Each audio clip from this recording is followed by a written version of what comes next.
बिस्मिल्लाहिर्रहमानिर्रहीम। बहल डाल के मुअज़्ज़ज़ नाज़रीन, आज की किस्वार कहानी का नाम है मिनाश।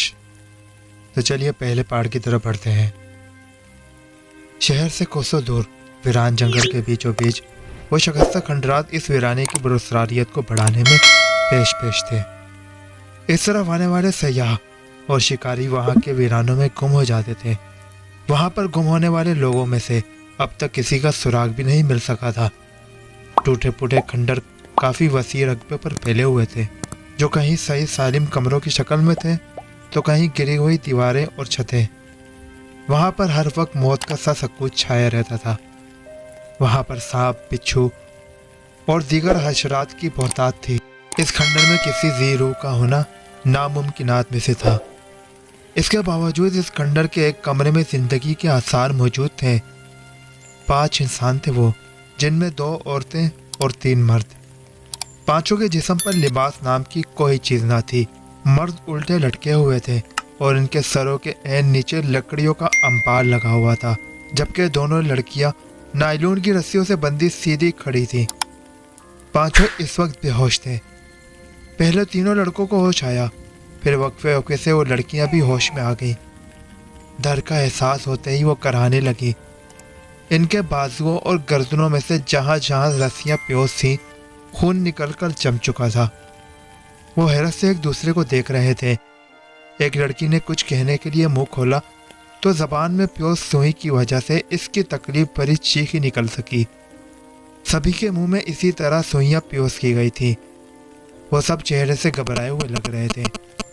लड़कियां अपने आप को छुड़ाने की कोशिश करने लगी, मगर इनकी हर हरकत इन्हें तकलीफ दे रही थी। आखिर उन्होंने खुद को हालात के रहमो करम पर छोड़ दिया, मगर तीनों लड़के अपने आप को छुड़ाने की भरपूर कोशिश कर रहे थे। इनके हाथ इनकी कमर पर बंधे थे और पांव मजबूत रस्सी से बांधकर रस्सी ऊपर छत में फिक्स कुंडों में लगाई गई थी। इन तीनों में से एक लड़के ने अपना जिस्म ऊपर उठाया, बाजुओं को कमर से ऊपर बांधे पांव तक ले आया और जिस्म को कमान की तरह मोड़ते हुए बाजुओं की रस्सियां मुंह तक ले आया। दांतों से रस्सी की गांठ खोलने की कोशिश की, मगर जबान में लगी सुई तकलीफ देने लगी। इसने कराते हुए मुंह को पूरा खोला, जबान बाहर निकालने की कोशिश की। इन्हें यहाँ कैद करने वाले किसी भी वक्त आ सकते थे, यही मौका गनीमत था। इसने तकलीफ की परवाह न करते हुए गांठ खोलना शुरू कर दी।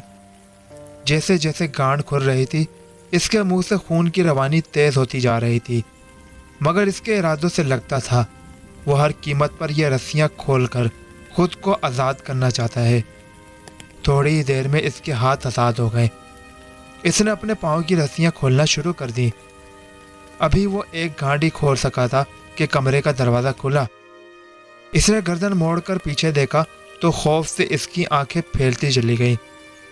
इसने अपनी सारी तवज्जो पाँव में बंधी रस्सियों पर मसकूस कर दी।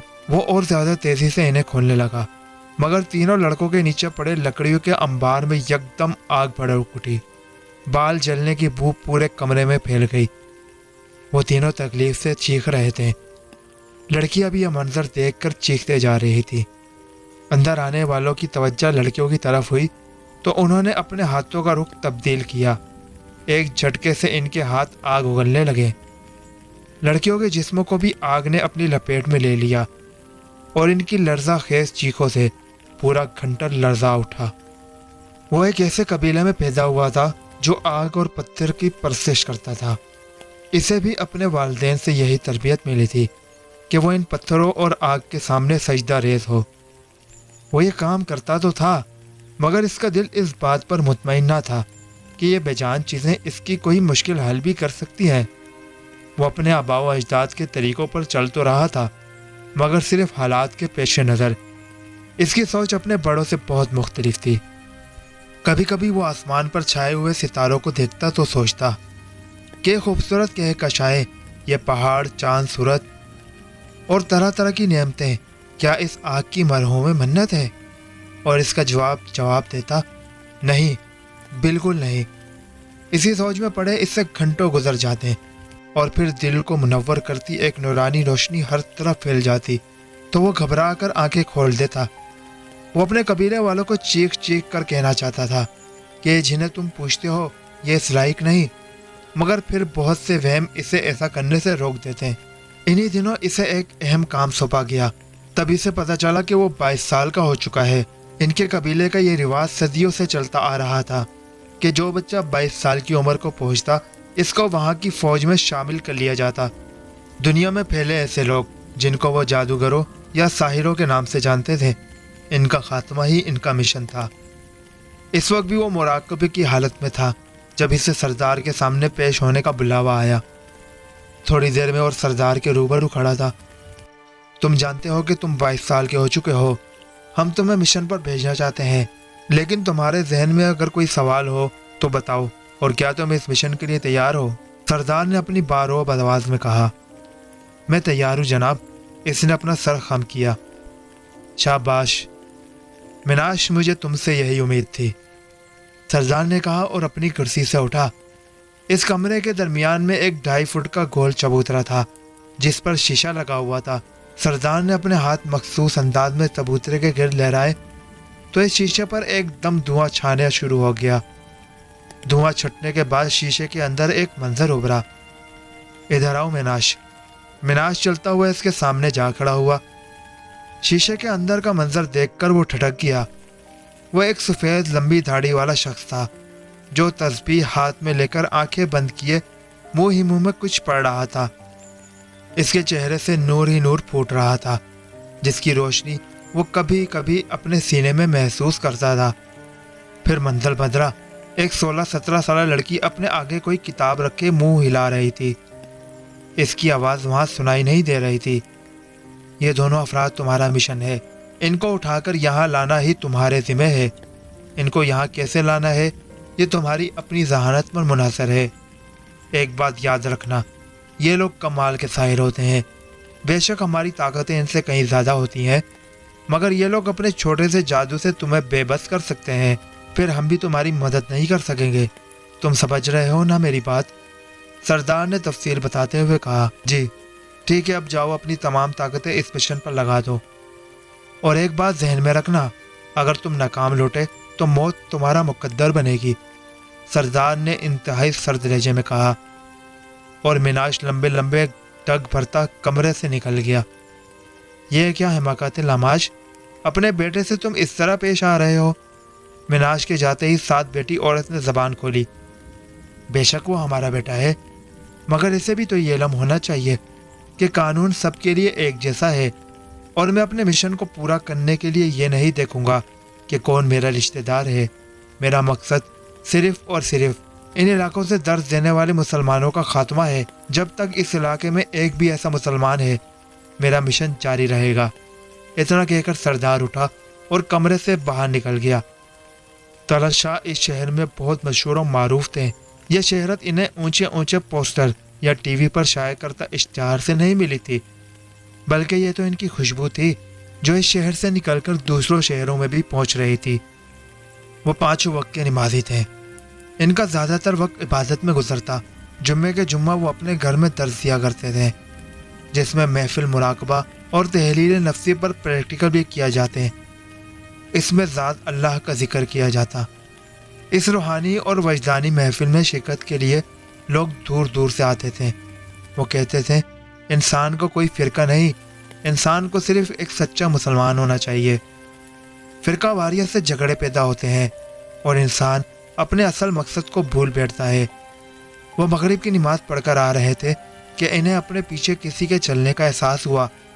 उन्होंने मुड़कर देखा तो वहाँ कोई ना था। शाम का धुंधला का आहिस्ता आहिस्ता स्याह चादर ओढ़ रहा था। एक मोड़ से मुड़ते ही सामने कीचड़ था। यहाँ पर अक्सर नाके सेवरेज सिस्टम होने की वजह से पानी खड़ा रहता था। शाह साहब ने सलवार को ऊपर किया और कीचड़ से बचते हुए गुजरना चाहते थे कि जाने कहाँ से एक वजनी पत्थर इस कीचड़ में आ गिरा तो शाह साहब के सारे कपड़े कीचड़ से लथपथ हो गए। तभी इनको ऐसा महसूस हुआ कि इनके जिस्म में अंगारे से भर गए हों। कोई इनके वजूद पर कब्जा करने की कोशिश कर रहा था। शाह साहब ने बहुत कोशिश की, मगर आखिरकार इनका जहन अंधेरों में डूबता चला गया। जब इन्हें होश आया तो इनके जिस्म पर लिबास बराए नाम था और सारा जिस्म गंदगी से भरा हुआ था। वो इस वक्त एक कुर्सी से बंधे पड़े थे اور ان کی زبان میں سوئی پیوس تھی۔ میناش سر جھکائے ایک طرف کھڑا تھا۔ اسی وقت دروازہ کھلا اور سردار اندر داخل ہوا۔ شاباش بیٹا شاباش، تم نے کمال کر دیا، سردار ناماش نے بیٹے کو سراہتے ہوئے کہا۔ مگر اس کے جسم پر گندگی کیوں مل دی؟ سردار نے حیرانگی سے کہا۔ میں نے یہ بات نوٹ کی ہے کہ جب اس شخص کے کپڑوں یا جسم پر گندگی ہوگی، ہماری خفیہ طاقتیں تبھی اس پر اثر کریں گی، دوسری صورت میں ہم لوگ اس کے نزدیک بھی نہیں جا سکتے۔ میں نے راستے میں بہت کوشش کی، مگر جب تک اس کے کپڑے پاک تھے میں اس کو ہاتھ بھی نہیں لگا سکا، اس لیے میں نے اس کے سارے جسم پر گندگی مل دی۔ میناش نے نہایت متانت سے جواب دیا۔ بہت خوب بیٹا، یہی تو ہوتا ہے ان کا جادو کہ اتنے طاقتور ہونے کے باوجود ہم ان کا کچھ نہیں بگاڑ سکتے۔ اب تم جاؤ، کوئی کام ہوا تو تمہیں بلوا لیا جائے گا، سردار نے نہایت خوشی سے کہا۔ میناش کے جانے کے بعد سردار نے ایک طرف بڑا چمکدار خنجر اٹھایا اور شاہ صاحب کی گردن پر پھیر دیا۔ خون کا فوارہ ابل پڑا۔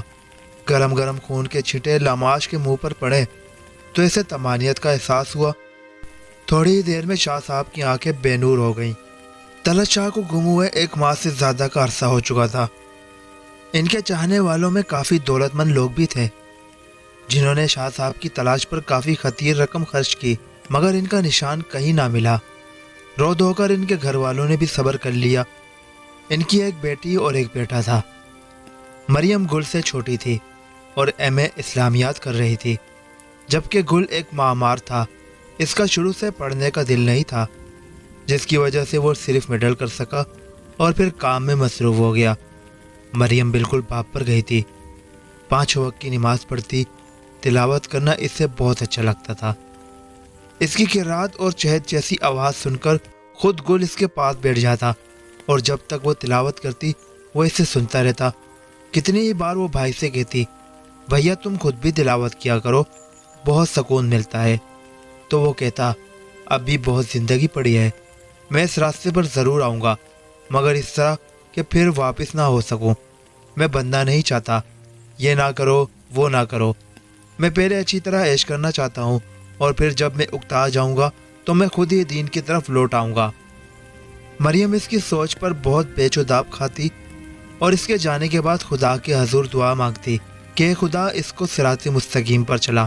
گل باپ کی طرح نمازی و پرہیزگار بے شک نہیں تھا، مگر اسلامی اقدار کی بے حرمتی بھی نہیں کرتا تھا۔ نہ اس کو کوئی برا شوق تھا۔ اس کے 3 دوست تھے، ناصر جو 1 منٹ کی بات گھنٹے میں ختم کرتا تھا، گلو جو خود کو گلوکار نما چیز سمجھتا تھا، اور تیسرا مرزا جو اپنے بیتوں کے محاوروں کی وجہ سے مرزا محاوری کے نام سے مشہور ہو چکا تھا۔ ٹھہرو بھیا، گل ناشتہ کر چکا تھا اور کام پر نکلنے ہی والا تھا کہ مریم کی آواز پر پلٹا، مجھے رات سے کافی ڈراؤنے خواب آ رہے ہیں، آپ یہ نقش قرآنی گلے میں پہن لیں۔ مریم نے ڈوری میں بندھا ایک نقش گل کی طرف بڑھاتے ہوئے کہا۔ اوہ کیا مصیبت ہے مریم، تم بھی نہ، اب کیا اس نقش سے میری آنے والی موت ٹل؟ گل کی بات پوری ہونے سے پہلے مریم نے اس کے منہ پہ ہاتھ رکھ دیا۔ ایسا مت کہو گل، ابا کے لاپتہ ہونے کے بعد تم ہی تو ہمارا سہارا ہو۔ مریم کی آنکھیں نم ہو گئی تھی۔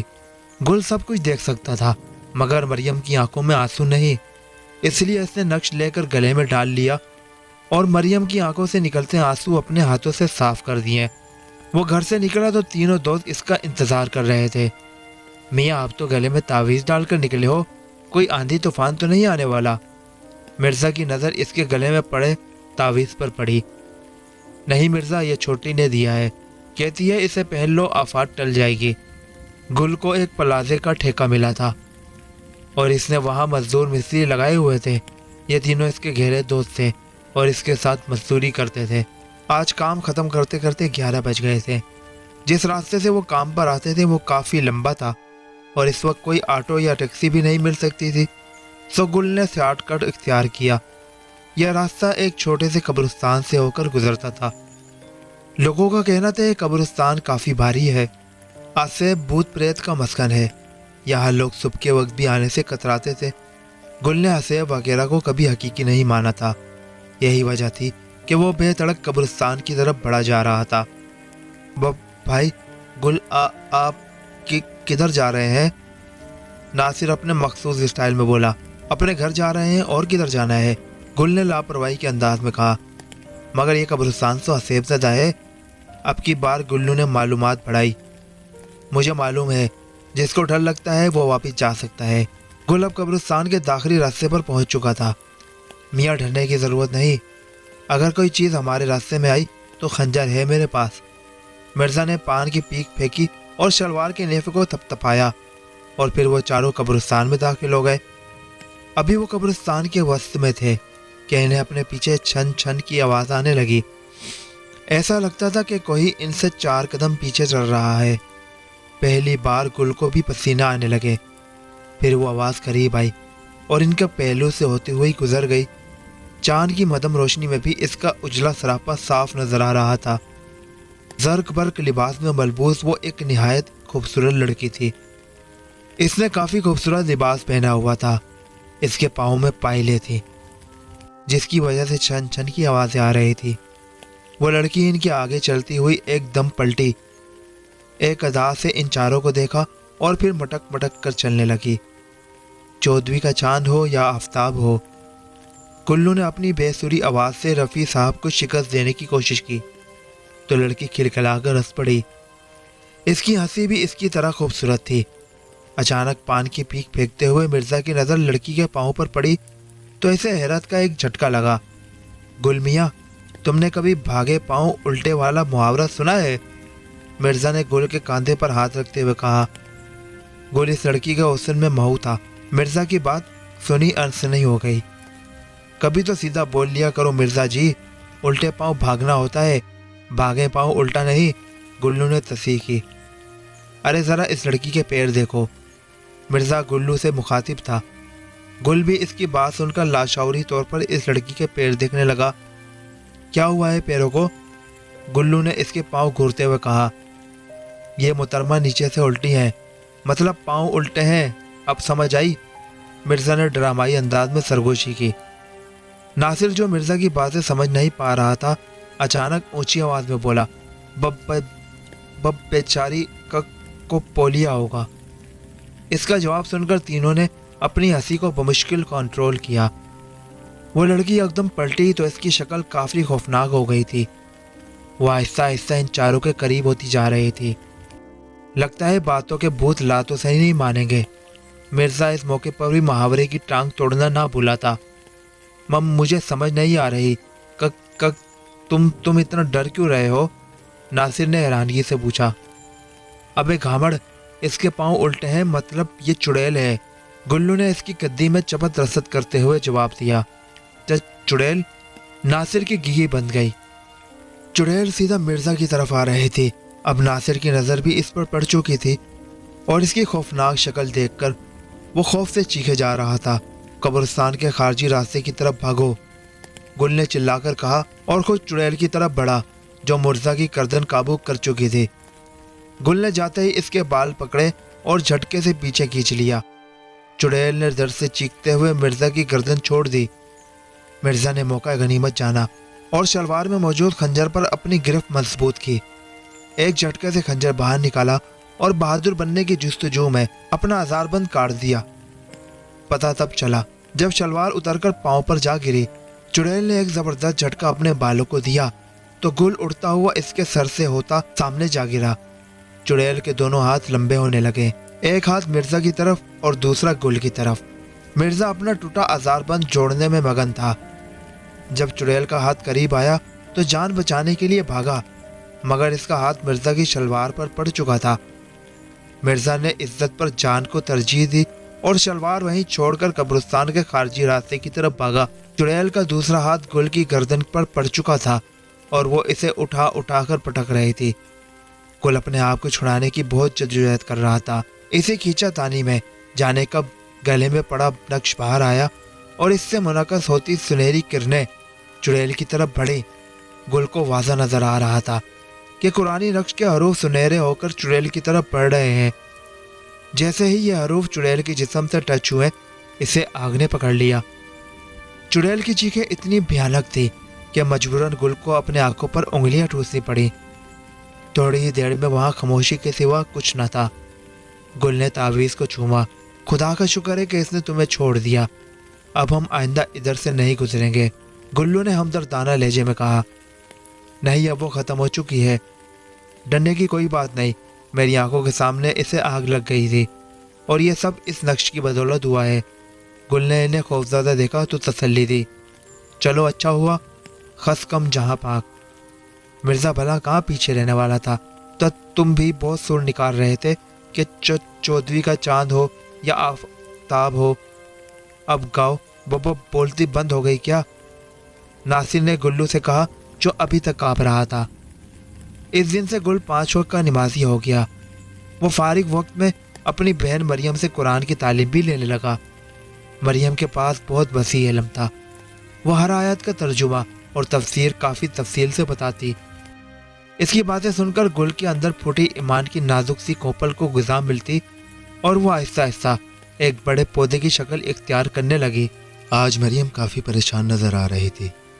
उसकी माँ सकीना ने इससे बहुत पूछा, मगर वो सर दर्द का बहाना करके टाल गई। गुल भी 2-3 हफ्ते के लिए फारिग था। जब वो बहन से कुरान का दर्स देने बैठा तो इसे परेशान और बेचैन पाया। क्या बात है मरियम, तुम मुझे काफ़ी परेशान लग रही हो। गुल ने इस्तग़फ़ार किया तो मरियम फूट फूट कर रोने लगी। बताओ क्या मसला है। गुल भी इसकी हालत देखकर काफ़ी घबरा गया था। भैया मैं तालीम नहीं छोड़ना चाहती। मेरे इम्तिहान में 2 माह रह गए हैं, मगर मेरा कॉलेज जाना बहुत मुश्किल हो गया है। मरियम ने रोते हुए माभाम से अंदाज में बताया। अरे पगली, रोती क्यों है, मुझे साफ साफ बता। गुल ने ना समझने वाले अंदाज में कहा। वो लड़का शहर के बहुत बड़े आदमी का बेटा है। वो मुझे कॉलेज में दाखिले के दिन से परेशान कर रहा है। कहता है कि कल दोपहर के बाद फलां होटल में अगर तुम ना आई तो मैं सबके सामने तुम्हारी इज्जत। इतना कहकर मरियम फिर से रोने लगी। यह सब सुनकर गुल का खून खोलने लगा। फिक्र ना करो, तुम्हारा भाई अभी जिंदा है। मैं कल खुद तुम्हारे कॉलेज जाऊंगा, तुम मुझे वो लड़का दिखाना। गुल ने इसके सर पर शफकत भरा हाथ रखा तो वो गुल के सीने में छुप गई। अगले दिन गुल उसे छोड़ने कॉलेज गया। अंदर दाखिल होते ही 4-5 लड़के इनकी तरफ बढ़े। इनका पहनावा और शक्लें बता रही थी कि वो यहाँ पढ़ने के बजाय लोफरी करने आते हैं। उन्होंने अपनी शर्ट्स के बटन खोल रखे थे।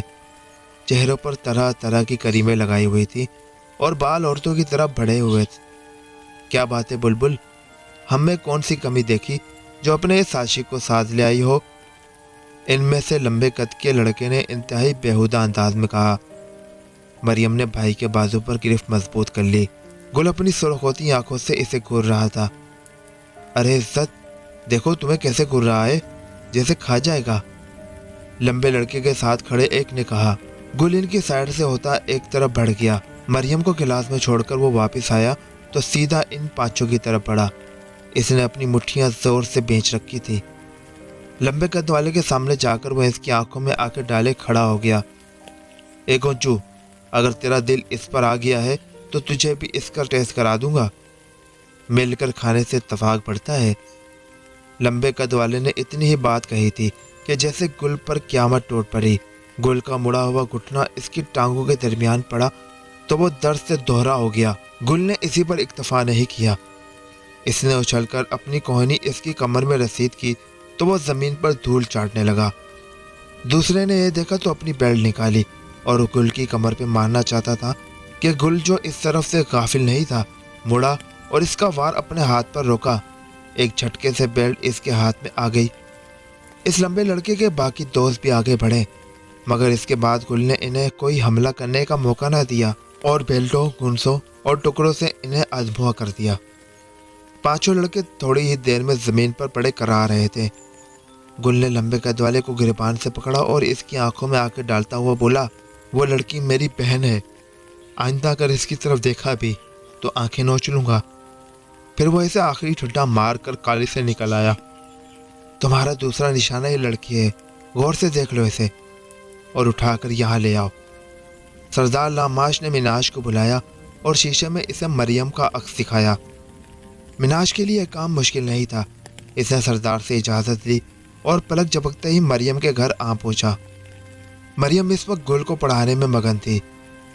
मिनाश इन दोनों की नज़रों से उछल इनके करीब जाकर खड़ा हो गया। इस लड़की के चेहरे से वही रोशनी फूट रही थी جو کبھی کبھار مناش کے اندر کے اندھیروں کو جھنجھوڑ ڈالتی تھی۔ وہ چند منٹ کے لیے اس کے چہرے کو تکتا رہا۔ قرآن پاک کے مقدس الفاظ اس کی سماعتوں سے ٹکرانے لگے۔ اسے ایسا لگ رہا تھا کہ جس سچائی کی وہ تلاش کرتا رہا ہے وہ اسے یہی ملے گی۔ مریم کی آواز اس کے اندر بھونچال پیدا کر رہی تھی۔ خدا نے یہ آسمان اور زمین بنائے، پھر اس آسمان میں برج مقرر کیے۔ دن اور رات کا بنانے والا وہی ہے۔ اس کی مرضی کا بغیر ایک پتا بھی نہیں ہلتا۔ دنیا بھی اللہ کے اختیار میں ہے، وہ جسے چاہے ہدایت دیتا ہے۔ یوم حساب کو جب کافروں کے سامنے ان کا اعمال رکھا جائے گا اور انہیں اللہ کی طرف دکھ دینے والا عذاب ہوگا تو وہ کہیں گے کہ ہائے شامت، ہمیں ہمارے بڑوں نے کہاں پھنسا دیا تھا، کاش ہم بھی ہدایت پانے والوں میں ہو جاتے۔ مریم بولے جا رہی تھی اور مناش کے اندر کی دنیا بدلتی جا رہی تھی۔ یہی کچھ تو وہ سوچتا رہتا تھا۔ ان سوالوں کی ہی تو اسے کھوج تھی۔ ابھی تو نور کی ایک کرن اس کے اندر پھوٹی تھی۔ وہ پورا نور اپنے سینے میں سمیٹنے کے لیے بے چین تھا، مگر اس لڑکی نے وہ مقدس کتاب بند کر دی۔ مسجد سے مغرب کی نماز کا بلاوا آ رہا تھا۔ گل وہاں سے اٹھا اور قدم باہر کی طرف بڑھا دیے۔ مریم نے جائے نماز بچھائی۔ اس کی ماں سکینہ بھی نماز پڑھ رہی تھی۔ وہ حیرانگی سے ان دونوں کو دیکھے جا رہا تھا۔ وہ آج تک آگ کو سجدہ کرتا رہا تھا، مگر یہ لوگ کسی اندیکھی ہستی کو سجدہ کر رہے تھے۔ وہ اس سب کو جان لینا چاہتا تھا۔ جو طمانیت ان لوگوں کے چہرے سے ظاہر ہوتی تھی وہ خود محسوس کرنے کے لیے بے چین تھا، مگر اس کے لیے اسے خود کو ظاہر کرنا پڑتا۔ اس نے چند روز کے لیے وہیں رہنے کا پروگرام بنایا اور اس گھر کے صحن میں لگے درخت پر اپنا بسیرا کر لیا۔ وہ روزانہ فجر کے وقت اور عصر کے بعد اس لڑکی کی میٹھی آواز سنتا۔ آہستہ آہستہ اس کے دل کے اندھیرے اجالے میں بدلنے لگے۔ وہ خود ان لوگوں جیسا بننا چاہتا تھا، مگر اسے علم نہیں تھا کہ ان جیسا بننے کے لیے اسے کیا کرنا پڑے گا۔ اس لیے وہ کسی مناسب موقع کی تلاش میں تھا کہ کب ان لوگوں پر اپنا آپ ظاہر کرے۔ پھر ایک دن قدرت نے اسے یہ موقع دے ہی دیا۔ یہ تھا اس عجیب و غریب کہانی کا پہلا پارٹ۔ اگلا اور آخری پارٹ کل انشاءاللہ اپلوڈ کر دیا جائے گا۔ اگلے پارٹ میں ہم جان سکیں گے کہ مناش نے مریم کے ساتھ کیا کیا اور قدرت نے اس کو کیا موقع دیا۔ اگلے پارٹ کے ساتھ ملاقات ہوگی۔ اللہ حافظ۔ پاکستان زندہ باد۔